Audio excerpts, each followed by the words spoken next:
Muol okero pako rito isomo oko bende mane okinyiso kichako to be ok piny achiel ok pinje ariyo ok pinje adek daktari isewuotho e pinje to mane yore gi mag somo ti japuonjre ma samoro de gom mondo oyud kopogre gi help scholarships ere kama owinjo bed nochake application kata ochako oro kwayo mare sani moro nyane ni sani to koro nosechak luong ji samoro jok moko nose apply sani oseyudo barupe mag koro gin bende sama ji join ka to giwuok gidhi sani samoro en bende pacho ka waneno ka pe ok olwar be pod thuolo nitie monyalo yudo go scholarships kata pinje maoko.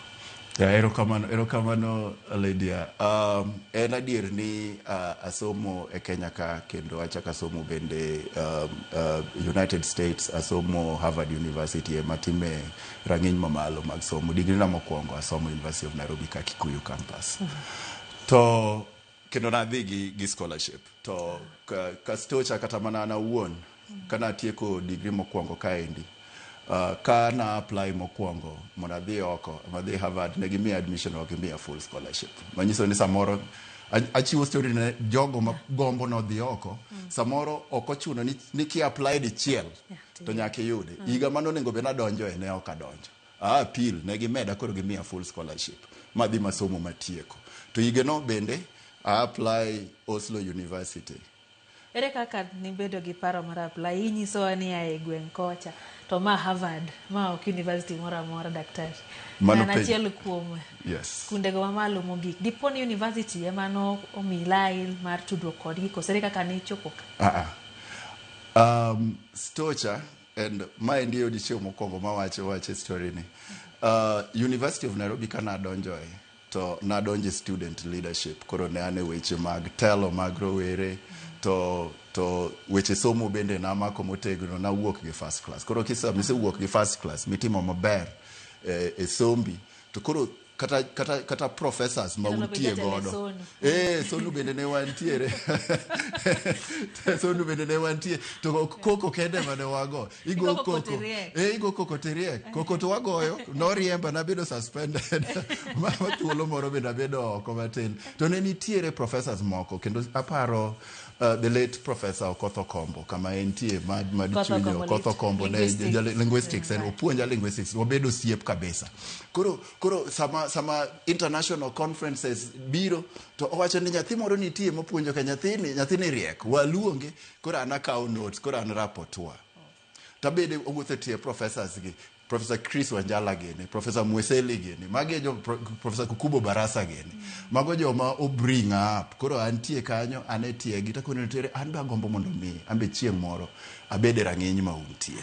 Koro giko ni no in koro opportunities moko nyalo bedo. Gimomiyo awacho ma en ni jowa mar professional sana magombaka giro were ma pod nie okang mar dhi school.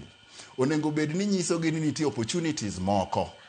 Mae i Kenya ka to gi maoko koro an no nyisa ni in kwang'iyo kaka idhini ki apply Harvard University to ginyalo kawi mano koro wago baka gi Professor Okombo to tuda gi professors moko ma bende samoro timo visiting kai giwuok Harvard to gibiro to koro gigomba kone bana nyathini ka wang'i to aneno ka in material manyalo add value kata kocha kinyo grades ma intie godo to kata mano kende and ma indie ma siri madwa na mi jogo madwa manyo scholarships oko kidwa apply for an opportunity admission idwa dhi somo e skunde madongo oko gi ok idhi mana gi grade maber kende kech ji mang'eny ni gi grade no to nyaka inyisgi ni to in kidhi kanyo to in ang'o mitero kanyo madhi improve life kanyo endo nyaka ikon gi ni an bende gi experience ma wuok godo e kor gweng' Apondo kod wache iye kocha cha machaka biro an nanyiso gi ni an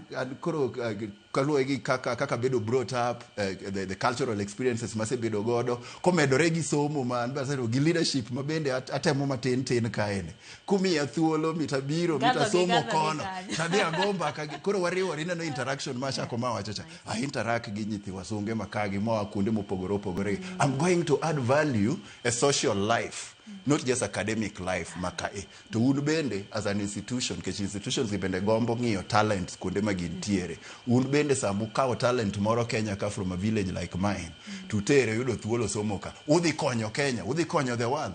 And in my case, that has happened. Asetiyo e pinje Africa mang'eny, asetiyo out there. Ka konyo gi weche mag somo, ang'iyo ni tere kaka wanyalo tego weche mag somo mondo obed kare. Koro Harvard no konya kanyo, gima nandiko negi cha.